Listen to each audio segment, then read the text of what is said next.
তো বন্ধুরা দেখো, সকালবেলায় আজকে রান্নাঘর থেকে ভিডিওটা স্টার্ট করছি। তো ফার্স্টেই দেখো ভাত বসিয়ে দিয়েছি। এখানে করব মাংস, 1 মাস পর প্রায় মাংসটা রান্না করছি। তাই জন্য মেয়েদের বলছে যে মা খুব টেস্টি করে রান্না করবে ভালোভাবে, যাতে ভাতটা ভালোভাবে খেতে পারি। তো দেখো ফার্স্টেই কিন্তু গোটা গরম মশলা, তেজপাতা ফোড়ন দিয়ে পেঁয়াজটাকে একটু ভেজে আলুটাকে দিয়ে দিলাম, দিয়ে নুন হলুদ দিয়ে ভালো করে ভেজে আর একটু ভেজে তারপর মাংসটা দিয়ে দিচ্ছি। মাংসটা আগে থেকে টক দই ম্যারিনেট করে রেখে দিয়েছিলাম। তারপরে একটু কাশ্মীরি লঙ্কার গুঁড়ো আর মশলার মধ্যে ছিল আদা রসুন পেঁয়াজ টমেটো দিয়ে মশলাটা একসঙ্গে পেস্ট করে দিয়েছিলাম। তো দেখো মশলাটা দিয়ে ভালো করে কষিয়ে নিয়েছি। আর এখানে হচ্ছে তোমাদের দাদাভাইয়ের জন্য একটু মুসুরির ডাল করছি। তোমাদের দাদাভাই একটু মাংস খেতে পারে না, মানে কষা কষা খেতে পারবে না শুকনো, তার জন্য একটু ডাল করে নিলাম তোমাদের দাদাভাইয়ের জন্য।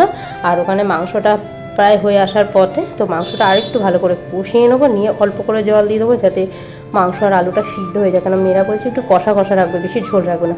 তো দেখো মেয়েদের কথা মতনই মাংসটা রান্না করেছি।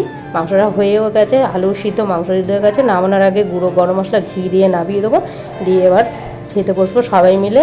আর প্রায় 1 মাসের কাছাকাছি পর আমি মাংসটা রান্না করছি, জানি না কেমন খেতে হচ্ছে। তো মেয়েরা বলছিল মা খুব সুন্দর গন্ধ ছাড়ছে। তো দেখো আজকের মেনু হচ্ছে কষা মাংস, ডাল মুসুরি ডাল, স্যালাডে ছিল শসা পেঁয়াজ, আবার ভাত।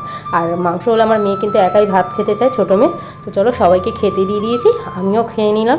তো আজকের রান্নাটা খুব সুন্দর হয়েছে। আজকের মেনুগুলো তোমাদের কেমন লাগলো রান্নাবান্না অবশ্যই কমেন্টে জানিও। দেখা হচ্ছে তোমাদের সঙ্গে পরের ভিডিওতে। তোমরা সবাই সুস্থ থেকো, ভালো থেকো।